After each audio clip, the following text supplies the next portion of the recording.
यदि उपासक में तीन बातें नहीं है तो अभी थोड़ी गड़बड़ी है। इसको बैठा लो, जीवन में काम आएगी, ये वस्तु काम आएगी, क्योंकि विपक्ष जोरदार है, माया कोई साधारण नहीं है।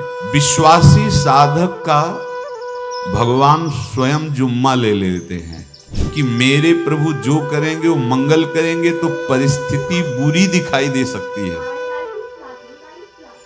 परिस्थिति भयावह दिखाई दे सकती है कि अब तो सब गया, ऐसा लगेगा, लेकिन वो बहुत बड़े के हाथ में नियंत्रित है परिस्थिति।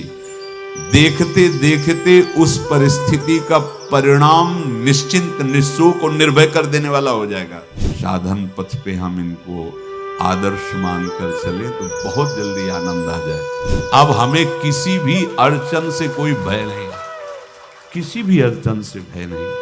आप ये खिलवाड़ मत समझे, किसी भी अड़चन कोई तुम्हें नहीं रोक सकता आप श्री जी से मिलने के लिए। साधक तीन बातें आरंभ से देखे कि हमारे जीवन में आ रही हैं कि नहीं। पहली बात, भगवान पर पूर्ण श्रद्धा विश्वास। अनंत ब्रह्मांडों के स्वामी है, काल भी उनके अधीन है। डरना क्यों भाई, किस बात का डर लगना है? अगर डर है, भय है, तो अभी श्रद्धा विश्वास स्वामी में नहीं। अगर हमें हृदय में कष्ट अपना प्रभाव पहुंचाना चाहता है तो जैसे कोई ठंडी से बहुत कांप रहा हो और माता दौड़कर आवे, अपने हृदय से लगा के अपने शरीर का ताप देकर उसकी ठंड को दूर कर दे, ऐसे प्रियाजू करती हैं, ऐसे प्रियालाल करते हैं। ये कहा कहो बड़ भाग, नित नित रति हरिवंश हित, नित बरधत अनुराग, यह जो कृपा हरिवंश की। ये अपनो भाग आपन मुख, कहत जो श्री हरिवंश बल, हरिवंश भरोसे भय निडर, सो नित गर्जत हरिवंश बल। देखा है, कष्टों की बौछार है, ऐसे जैसे ऊपर से वर्षा हो रही है, भगवान शेष फणों का छत्र, संवर्तक मेघ प्रलयंकारी वर्ष रहे, गिरिराज जी का छत्र, ऐसे भक्त को कृपा छत्र से हर समय सुरक्षित रखा जाता है। भक्त बनने के लिए कोई विशेष लायकात की आवश्यकता नहीं। मैं समस्त गुणों से हीन, पर मैं अपने प्रभु का, बस यही लायकात है। प्रभु की सिवा यदि आपका कोई अन्य आश्रय तो आपको धोखा लगेगा, नहीं तो सच्ची कह रहे हैं, इसी जन्म में निहाल हो जाओगे। एक बात केवल स्वीकार करो कि प्रभु के सिवा मेरा कोई नहीं है, और है भी नहीं। स्वीकार कर लोगे तो तुम्हें अनुभव में आने लगे। हम प्रतिपल देखते हैं, प्रतिपल, वो केवल अपनापन चाहते, केवल अपनापन, कोई दूसरा नहीं होना चाहिए। बस कहां बाहर तो देखो आप सब हमारे हो, अंदर से नहीं हो।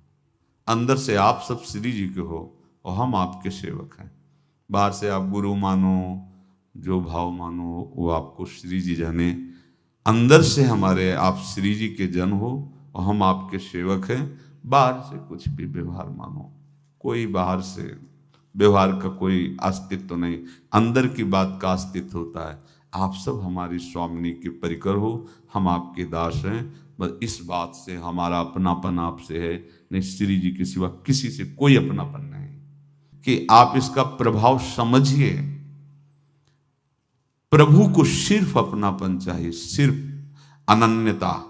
यदि उपासक में तीन बातें नहीं है तो अभी थोड़ी गड़बड़ी है। पहला, दृढ़ श्रद्धा विश्वास।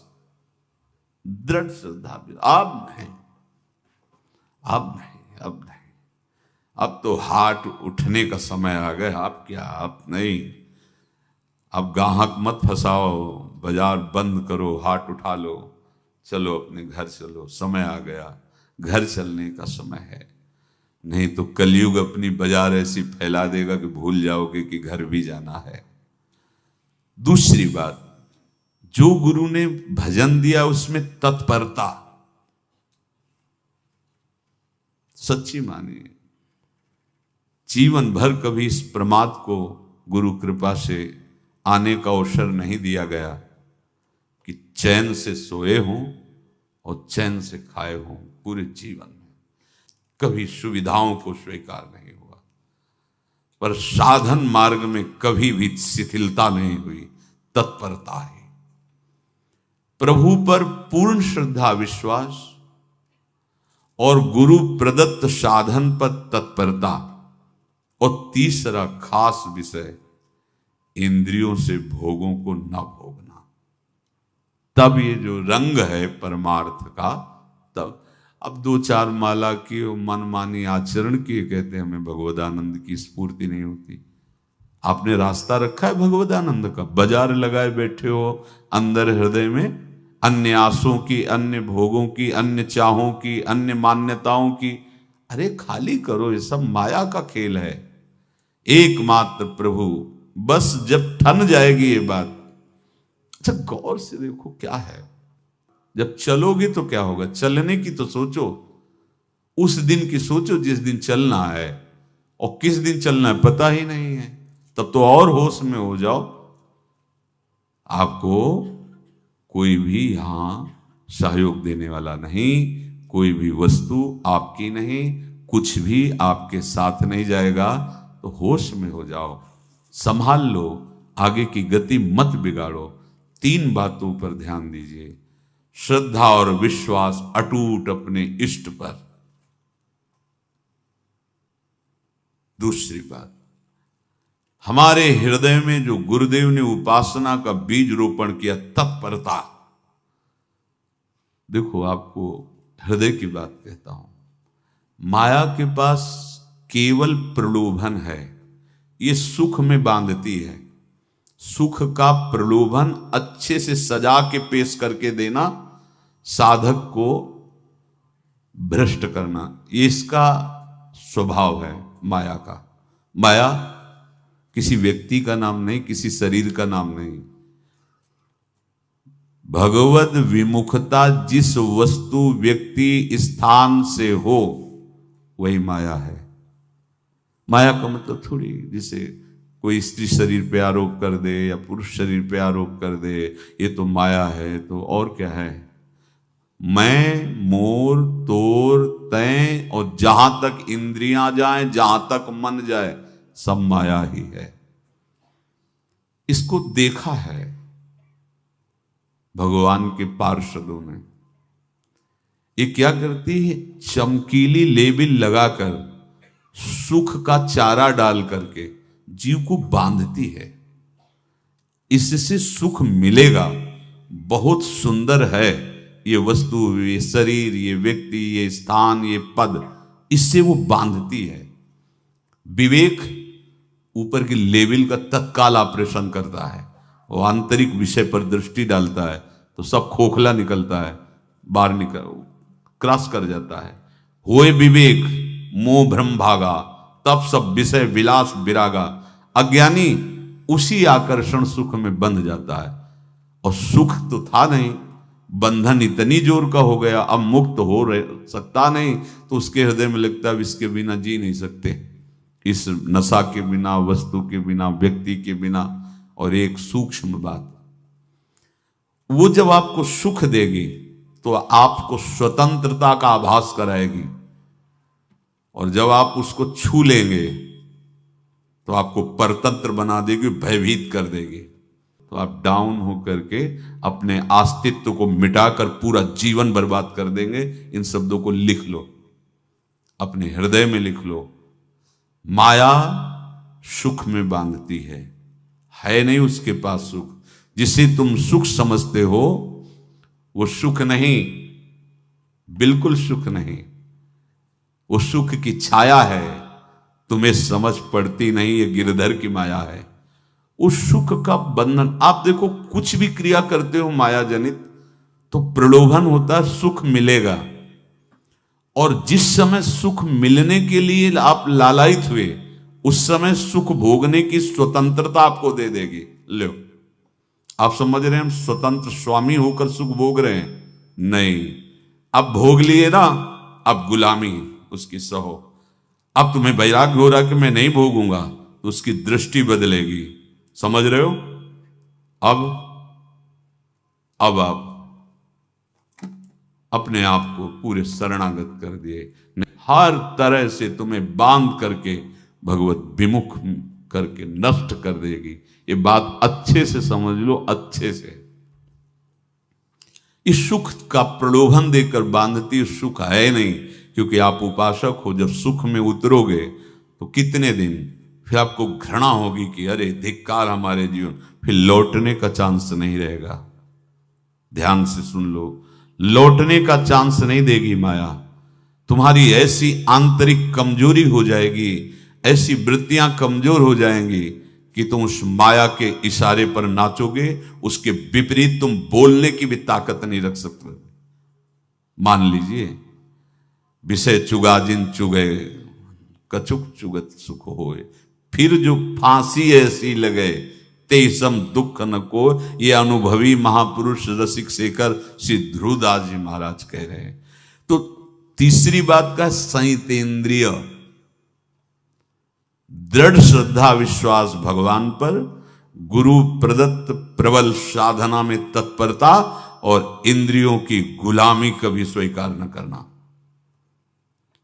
जीवन में ध्यान रखा जाए, केवल प्राण पोषण शरीर के निर्वाह के लिए जो निरपेक्ष भाव से मिले उसे स्वीकार करो, अन्यथा ये प्रलोभन सुख का देकर माया तुम्हें बांध लेगी और फिर तुम्हें अधीन कर लेगी। कितने से मार्ग में उत्साहित होकर चलते हैं, पर गुरु कृपा पात्र ना होने के कारण, चतुर खिलाड़ी ना होने के कारण वो प्रलोभन में फंस जाते हो। फंस गए तो फिर मछली का कांटा जानते हो, ऐसे अब वो चाहे जितना हिले डुले, वो कांटा नहीं निकल सकता। अब तो उसको मरना ही पड़ेगा। ये जन्म बर्बाद ना हो, आप सबसे प्रार्थना है। बहुत ही अपने घर की जैसी बात होती है। इसका कार्य है माया का सुख में बांधना, सुख के प्रलोभन से, और आपको सुख भोगने के लिए स्वतंत्रता देना। आप उस स्वतंत्रता से सुख भोगे कि न जाने कितने जन्मों की परतंत्रता तुमने स्वीकार कर ली। अगर इस रहस्य को जान जाओगे तो डरोगे। यही डरे डर हरिवंश हित। श्वास जैसे मनुष्य स्वाभाविक लेता है, खाते पीते सोते चलते उठते बैठते बात करते हंसते, सब अवस्थाओं में आप श्वास नहीं लेते, स्वाभाविक आ जा रही है। ऐसे ही श्वास प्रश्वास अपने आराध्य देव के स्मरण का अभ्यास बना लो। अभ्यास योग युक्तेन चेतसा नान्यगामिना। और जैसे तनिक भी श्वास रुकी तो घबराहट, बेचैनी, परेशानी आ जाती है, ऐसे ही श्वास प्रश्वास यदि नाम से खाली जाने लगे तो घबराहट, परेशानी, जलन पैदा होनी चाहिए। तब आप उपासक माने जाएंगे। क्या ऐसा हो रहा है? क्या हृदय की ऐसी स्थिति है तो धन्यवाद, नहीं है तो इसी की प्राप्त करने के लिए प्रियाजू ने हमें अपने मार्ग में घसीटा है, चाहे वो गृहस्थ हो चाहे वो विरक्त हो। यदि श्वास प्रश्वास में नाम न हुआ तो तुम्हें घबराहट होनी चाहिए। भूरी सखी जी कहते हैं कि मेरे जी में बड़ी घबराहट होती है, ऐसे वो जी घबरात। भूरी सखी जी कह रहे हैं श्वास नाम दो बिलक चलत है, इनको भेद न मोको भावे। मुझे बहुत घबराहट पैदा हो रही। प्रियाजू से कह रहे हैं कि श्वास प्रश्वास में नाम का क्रम नहीं बन पा रहा, टूट रहा है, मुझे ऐसा अच्छा नहीं लग रहा। आप कृपा करो प्रियाजू, श्वास ही नाम, नाम ही श्वासा, नाम श्वास को भेद मिटावे। प्रियाजू ऐसी कृपा कर दो, श्वास प्रश्वास आपका नाम चलता रहे। ये बात प्रवचन ना मान करके जीवन मान लीजिए। जैसे हमारी श्वास प्रश्वास उठते बैठते चलते फिरते खाते पीते स्वाभाविक चलती है। हम ऐसा अभ्यास नाम का करें कि ऐसे चले, जैसे हमारी श्वास प्रश्वास रुकने लगे तो घबराहट बेचैनी प्राण व्याकुल हो जाते हैं, ऐसे ही श्वास प्रश्वास में यदि नाम रुकने लगे तो तद स्मरणेन परम व्याकुल तीत, घबराहट पैदा हो जाना चाहिए। नहीं होती तो अभी बहुत दूर नगरी, होती है तो अब निहाल हो गए हो, तुम चिंता मत करो। आगे का जो दिव्यात्मक स्वरूप है वो आना प्रारंभ हो जाएगा। रोम रोम रग रग बोले तब कुछ स्वाद नाम को पावे, यही सारा वैभव प्रकाशित हो जाता है। जहां तक हो सके किसी भी अनर्थ के हटाने का तुम प्रयास और चिंता मत करो। बहुत अनुभव की बात है। जैसे तुम कहीं फंस गए, गलती हो गई तुमसे, माया ने फंसा लिया, अब निर्भय हो जाओ। तुम्हारा अपमान होगा, तुम्हारी निंदा होगी, कुछ नहीं बिगड़ेगा, लेकिन पूरा जीवन बर्बाद नहीं कर देना है। प्रभु के भरोसे हो जाओ कि यदि आपको अपमान और निंदा करवानी तो करवाओ, पर अब लो नसानी अब ना न सही हो। मैंने समझ गया, अब आगे बढ़ूंगा, नहीं रुकूंगा। कुछ भी हो जाए, प्राण चले जाए, सभा में अपमान हो जाए, तो भी मैं अब रुकने वाला नहीं। समझ रहे? प्राप्त अनर्थ की निवृत्ति की चिंता में नहीं रहना तुम्हें। अगर तुमसे अनर्थ हो भी गया है तो तत्काल आगे बढ़ो। तुम्हारा इष्ट वो तो जान रहा है ना, तो पकड़ो उसी को। आप जान रहे थे मैं फिसल रहा था, आपने नहीं रोका ना, चलो अब आपके ऊपर है। आप चाहे अपमान करवाओ, चाहे निंदा करवाओ, चाहे आप हमारा ये शरीर छुड़वा दो, अब मैं आपको छोड़ने वाला नहीं। बिल्कुल ये बात पकड़ लेना। ये जीवन में कई बार ऐसे अवसर आते हैं जहां हमारी भक्ति को बाधित करने के लिए माया ऐसे कांटे फैला देती है और हम असमर्थ हो जाते हैं, हम दब जाते हैं। कुछ गड़बड़ नहीं होगा, मृत्यु से ज्यादा कुछ गड़बड़ होने वाला नहीं। जो गड़बड़ हो गया अब दोबारा होगा नहीं, और उसमें हम दबेंगे नहीं, हम उसे क्रॉस करके आगे बढ़ेंगे भगवत मार्ग। कुछ नहीं होगा, विश्वास करना। वो ऐसे फूल जैसा निकाल के तुम्हें अलग कर देंगे। विश्वास रखना, विश्वास रखना। इस बात पर हम जोर दे के कह रहे हैं, नहीं फंस जाओगे, फंस जाओगे। कभी इष्ट गुरु से छुपाओ मत करना कि अगर ये जान गए तो। नहीं, जानो, तुम जानो। क्यों जाने? गलती तो तूने की। अगर हमारी गलती है तो आपकी भी गलती है। कैसे? छोटा बालक जब गिरता है, मां दौड़ के उठाने जाती है ना, तो पहला रोष दृष्टि उसकी मां की होती है। अब तो उठा रहे हो, और जब गिरने जा रहे थे तब क्यों दृष्टि नहीं डाली? अगर पकड़ लेती तो गिरता ही क्यों नहीं? तुम्हारी माया बाजी पसारी विचित्र, सुन मुनि मोहे काकी कोड़, कह हरिदास तुम्हारे हम जीते। तो ये अपने संबंध बल से बात कर रहे हैं। झुकना नहीं, टूटना नहीं। माया का कार्य है झुका देना, रौन देना, और पश्चाताप मत करना। प्राय कहा जाता है प्रायश्चित करो, पश्चाताप। हमारे पास समय नहीं है। राधा राधा राधा सब हो गया, पश्चाताप बढ़ा गए। नहीं तो इसी चिंता में गलती हो गई, गलती हुई तब समय नष्ट हुआ। अब वर्तमान में उसका चिंतन करके नष्ट करो, और आगे के चिंतन की गुंजाइश नहीं रह गई, क्योंकि आप अपने हृदय को इतना गिराते चले जा रहे हो, हृदय का स्तर, कि उत्साह ही नहीं रह जाएगा। यह ऑपरेशन है सीधे भगवत प्राप्ति के लिए। बिल्कुल दृढ़ विश्वास। तुम्हें अब अपनी चिंता नहीं करनी। बैठा लो, हृदय में बैठा लो।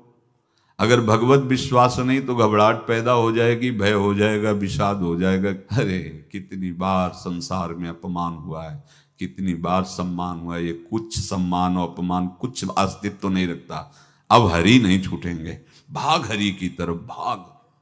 बिल्कुल परवाह न कर, भाग। किसी के फंदे में मत फंस, भाग। ये अंदर की पुकार है, अंदर की बात कह रहा हूं। ये मन बहुत बदमाश है। पहले तो लुभायमान करके सुख में बंधाता है, और फिर भय और संकट विषाद में फंसा देता है। प्रभु का विधान संदेह युक्त नहीं होता। निसंदेह तुम्हारे सामने वो विधान प्रकट होगा जिससे तुम्हारा परम मंगल हो जाएगा, परम मंगल हो जाएगा। डरना नहीं।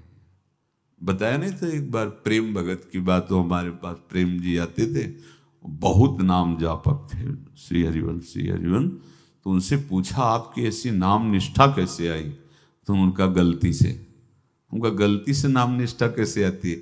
तो वो किसी पद के अधिकारी थे जिसमें किसी कानून के विरुद्ध उसमें दस्तखत कर देने से करोड़ों रुपया उनको प्राप्त होना था। तो रात्रि में ऑफिस में बुलवा के उन्होंने वो गलती कर दी, दस्तखत की, बड़े अधिकारी थे, और वो उनको पता नहीं था कि वो षड्यंत्र है, और पहले से कैमरा रख दिया गया था, पूरा वीडियो लेते देते, बातचीत करते, दस्तखत करते, सब प्रमाण। तो सुबह जो उनकी आरती उतारी गई समाज में, तो बस घर वाले भी उनसे कि जैसे पुत्र थे पत्नी कि पिताजी पापा आपसे ऐसी आशा थी, मार दिया हम सब लोगों को आपने, कब हम लोगों ने धन की मांग की आपसे, आप इस अवस्था में ऐसा कर। तो घर से ये वचन और बाहर तो सब उपहास उनका, और उन्होंने निश्चय किया रात्रि में आत्महत्या कर लेंगे। कर्म बड़ा विचित्र होता है। पर वो वृंदावन पहले से आते थे और हरिवंश उपासकों से मिलते रहते थे, गुरुदेव भगवान से भी उनका परिचय था। गलती किसी से भी हो सकती है, चूक है, यही तो है ना, कंचन कामिनी कीर्ति, कहीं भी लुभायमान। शायद उनके मन में लगा होगा कि दस्तखत कर लेंगे और मिल जाएगा, वृंदावन वास करेंगे, झंझट छूट जाएगी, कुछ ना कुछ ऐसा आया होगा, क्योंकि वो अधार्मिक प्रवृत्ति के नहीं थे, पर क्रिया तो हो गई ना, वो षड्यंत्र था वो। उन्होंने सोचा रात्रि में अब हम प्राण त्याग देंगे। तो धाम आना और रसिकों के संग के प्रभाव से एक दिव्यता प्रकट हुई। वो सबके सामने सोने का नाटक करके लेट गए, तो परिवार वालों, नजर तो सबकी थी कि विकसित हैं, परिवार वालों को लगा सो गए। तो रात्रि जब सोए थोड़ा ऐसे, तो वास्तविक नींद आ गई, और स्वप्न में देखा कि कोई उनसे कह रहा, देखो तुम्हारे सिरहाने सेवक वाणी रखी है, इसको पकड़ो, मरने की जरूरत नहीं, सब ठीक हो जाएगा। जगह तो सेवक वाणी सिरहाने रखी हुई थी, जैसे एक भक्त को तुलसी दल नामक ग्रंथ सिरहाने रखा। अरे अलौकिक शक्ति संपन्न भगवान और भगवान के पार्षद हैं। बस सब बात हट गई, और उनकी जिह्वा और उनके मन ने, जैसे ना मरने वाले को प्राण मिल जाए कि भाई प्राण रक्षा, ऐसा को श्री हरिवंश हमारे रसिक समाज में जब वो आते थे उनका अच्छा सम्मान होता था। तेजों में चेहरा, वयो वृद्ध शरीर, श्री हरिवंश ऐसे चलता रहता, बात करते और श्री हरिवंश ऐसी नाम में रति देखी। देखो ना क्या हुआ, घटना क्या थी, दृश्य क्या था, जीवन बिल्कुल व्यर्थ हो क्या गया, लोक सम्माननीय जीवन बन गया, महात्मा बन गए और भगवत प्राप्त हो गए हैं, उनका शरीर छूट गया है। तो यहां कह रहे हैं कि तुम्हें किसी भी हेतु से अपनी चिंता नहीं अब करनी। प्रभु का विधान निसंदेह परम कल्याण में होता है, तुम्हें संदेह नहीं करना। कड़ुआ हो सकता है, लेकिन अवसर तो मिल जाएगा श्री जी की तरफ भागने का। हम अपने को अच्छा साबित करने के लिए पूरा जीवन लगा दें, नहीं भाई, हम नीच आचरण वाले पर हम भागेंगे प्रभु की तरफ, लोक पावन करने वाले महात्मा बन जाओगे। सतरति लोकांत, इसको बैठा लो, जीवन में काम आएगी, ये वस्तु काम आएगी, क्योंकि विपक्ष जोरदार है, माया कोई साधारण नहीं है। विश्वासी साधक का भगवान स्वयं जुम्मा ले लेते हैं, विश्वासी साधक का भगवान स्वयं। देखो, अपने मन में तुम किसी प्रकार की चिंता न रख करके ये आज से विश्वास कर लो कि अब मेरे जीवन में जो होगा, मेरे प्रियाजू के द्वारा किया हुआ विधान परम सुखप्रद होगा, परम मंगलमय होगा। विश्वासी भक्त का जब ये स्वभाव निश्चय हो जाता है कि मेरे प्रभु जो करेंगे वो मंगल करेंगे, तो परिस्थिति बुरी दिखाई दे सकती है, परिस्थिति भयावह दिखाई दे सकती कि अब तो सब गया, ऐसा लगेगा। लेकिन वो बहुत बड़े के हाथ में नियंत्रित है परिस्थिति। देखते देखते उस परिस्थिति का परिणाम निश्चिंत, निःशोक और निर्भय कर देने वाला हो जाएगा। भयभीत मत होना। बहुत ही अमृतमयी बातें हैं। अगर अपने साधन पथ पे हम इनको आदर्श मानकर चलें तो बहुत जल्दी आनंद आ जाए। किसी भी अड़चन को तैयार रहो। ये काल क्षेत्र है, मृत्यु क्षेत्र है। कुछ भी, कभी भी, कहीं भी, कैसे भी, सब के सब मर सकते हो। अभी यही खंभा टूट जाए, बिल्डिंग गिर जाए, सब मर जाओगे। कहां जाओगे? जहां ऐसे सुन रहे हो ना, ऐसे निकुंज में चलेंगे। अब हमें किसी भी अड़चन से कोई भय नहीं, किसी भी अड़चन से भय नहीं। आप ये खिलवाड़ मत समझे। किसी भी अर्थ कोई तुम्हें नहीं रोक सकता आप श्री जी से मिलने के लिए।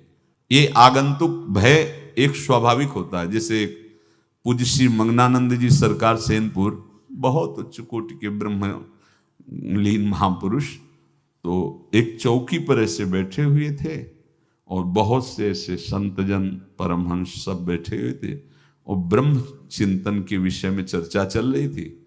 तो एक संत आगंतुक वृंद आए ऐसे गंगा किनारे। तो उस समय स्वामी जी कह रहे थे, मंगनानंद जी, कि एक होता है विचार भय, वो संतों में कभी नहीं होता है, और एक होता है तात्कालिक भय, वो सबको व्याप्त हो जाता है।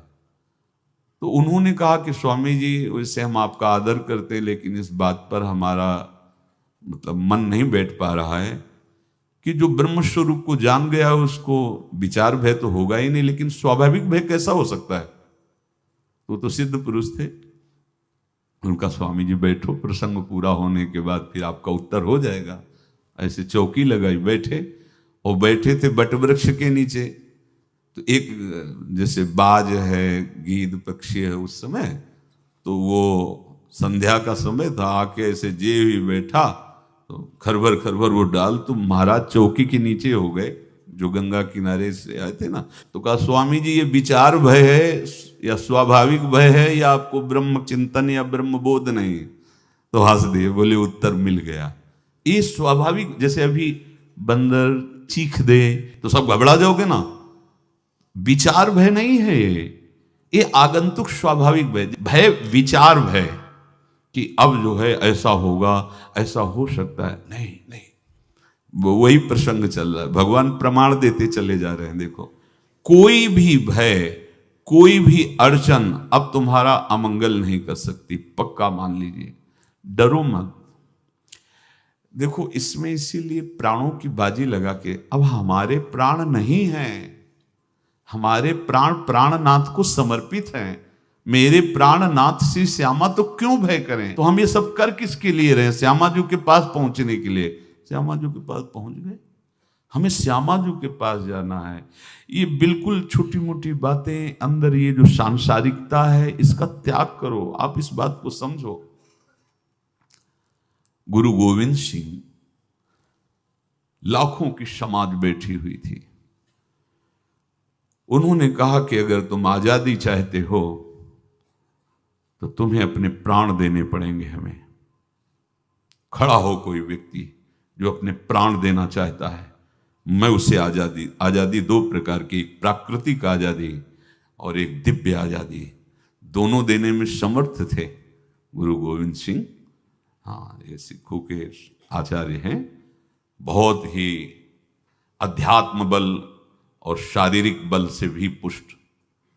एक खड़े हुए हिम्मत करके बोले, आ, गड़ासा हाथ में अंदर गए और ऐसा लगा कि उनकी गर्दन उतार दी गई और ऐसे रक्त प्रवाह सा नाली से बहा, जो सबको दिखाई दे रहा था। और कोई है? जब पता ही चल गया कि गर्दन उतारी जा रही, रक्त प्रवाह, वो कहते, मुझे तुम रक्त दो, प्राण दो, मैं तुम्हें आजादी दूंगा। 2, 3, 4, 5 अंदर ले जाते, ये आभास भी नहीं होने दिया कि वो जीवित है।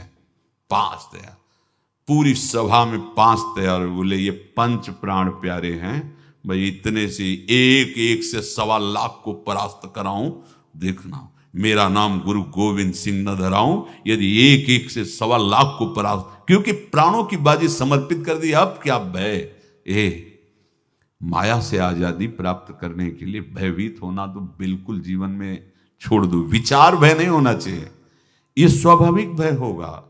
अभी कोई ऐसी आवाज आ जाए, वो ऐसे स्वाभाविक होता है, उस पर तर्क वितर्क नहीं किया जाता। विचार भय नहीं होना चाहिए।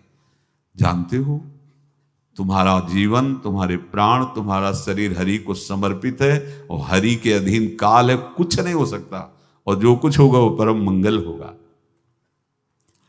किसी भी अड़चन को भगवान के सौहार्द के सामने अड़चन मत मानना। हम अगर अड़चन को दूर करने का प्रयास करेंगे तो अड़चन हमें फंसा लेगी, अड़चन। और यदि भगवान पे विश्वास कर लिए तो वही अड़चन अर्चन बन जाएगी, उपासना बन जाएगी। मान लीजिए बात, मान लीजिए आप लोग तो गृहस्थ में देखा होगा, हमने देखा है, बच्चा गिरा, रोने लगा, माँ उठाने आई, छाती से लगाया, वो माँ के थप्पड़ मार रहा है। यद्यपि वो कुछ जानता नहीं, पर भाव जब उसके देखे, बलिहार है इस वात्सल्य की, बलिहार है, ये माँ को मार के कह रहा है, थप्पड़ मार के, अब तू छाती से लगा रही, जब गिरा और चोट लगी तब तू कहाँ थी, क्यों ले उठाया, ये अधिकार। हरि वो तो अल्पज्ञ माँ है, पर हम तो सर्वज्ञ हरि के वात्सल्य में डूबे हुए हैं। हमको तो भय बिल्कुल नहीं होना चाहिए। हां, जानबूझकर इसका दुरुपयोग मत करना। विश्राम की तरफ सत्संग जा रहा है, ध्यान से सुनो। कोई भी अड़चन, अब हमको प्रयास नहीं करना उसको दूर करने का, ये जिम्मेवारी हमारे प्रभु की है। और प्रभु के ऊपर अगर आपने भरोसा दृढ़ कर लिया तो हर अड़चन अर्चन बन जाएगी, भगवान की पूजा बन जाएगी। पर देखो, इस बात को लेकर के हमें अशुद्ध आचरण नहीं करना, गंदी बात पे नहीं उतर जाना कि आप बचा लेना जो भगवान हो। तो नहीं बचाएंगे, हम तुम्हें बता रहे। अगर उनको चैलेंज करोगे ना कि सत्संग में सुना है कि आप बचाते हो, बचा लेना भला, तो नहीं बचाएंगे। क्या करेंगे? डबल पिटाई करवाएंगे तुम्हारी, क्योंकि सुन के भी तुम मनमानी कर रहे हो ना, और जब पीटोगे फिर रोगे तो फिर बचा लेंगे। ये लीला बिहारी गुरु हैं, बहुत करुणामय है, इनसे उल्टा मत खेलना, नहीं तो अगर ये उल्टा खेलने लगे तो तुम पहचान ही नहीं पाओगे। कह रहे हैं अपने आचरण को जानबूझकर अशुद्ध ना करो, तुम्हारी सारी बुराइयों की जिम्मेवारी हरि ले लेंगे। शब्द पर ध्यान दीजिए, जानबूझकर तुम अपनी बुराइयों का प्रयोग मत करो, तुम्हारे में जो बुराई है वो श्री हरि स्वयं स्वीकार कर लेंगे। वो ठीक है, जैसे आग में मल पड़े या चंदन या लोहा पड़े या लकड़ी, आग सबको अपना रूप दे देती है, ऐसे हर बुराई हरि में जाके परम सद्गुण बन जाती है। हम जितना अपने आप को अच्छा बनाने का प्रयास करेंगे, ये संसारियों के समझ में नहीं आएगा, परमार्थ के पथिकों के लिए बात है, और यही विश्राम हो जाएगा। हम अपने आप को जितना अच्छा और बड़ा बनाने की कोशिश करेंगे, उतना ही हमारा प्रयत्न हमको नीचा गिरा देगा। यदि हम अपने को भगवान के आश्रित कर करके उनके नाम का जप और उनकी आज्ञा पे चले तो इतने अच्छे बन जाओगे, बिस्तरे सब जग बिमल कीरति साधु संगति नाटरे। इतने महान बन जाओगे कि विश्व आत्मा भगवान जब हृदय से लगा लिए तो जा पर कृपा राम की हुई, ता पर कृपा करे सब कोई। सुर नर मुनि प्रसन्नता ऊपर, सोई विजयी विनयी गुण सागर, तास सुजस त्रैलोक उजागर। इसलिए सत्संग का मनन करो और ये जीवन व्यर्थ ना जाने पावे, सावधान आप रहो, और निर्वाह हमारी लाडली जू करेंगी। और ये जन्म हम सबको लाडली जू की प्राप्ति के लिए मिला है, और पक्का पक्का विश्वास करो लाडली जू हमें मिलेंगी, पक्का विश्वास करो। इस पे संशय मत रखना। हम किसी साधन बल से नहीं कह रहे कि तुम्हें लाडली जो मिलेंगी। लाडली जो मिलेंगी उनकी कृपा से, उनके दुलार से, उनके आकर्षण से। अब हमारा निश्चय हो गया है कि लाडली जो बोले आपका, हमारा मतलब सबका। ये जितने आप सब बैठे हो, आपको पता नहीं आपके कितने भाग्य प्रकाशित हो रहे हैं लाडली जी की कृपा से। अगर पता चल जाएगा तो अहंकार आ जाएगा। धैर्य पूर्वक सत्संग का मनन करो और उसे अपने आचरण में उतारो। शेष चर्चा आगे। श्री राधा वल्लभ।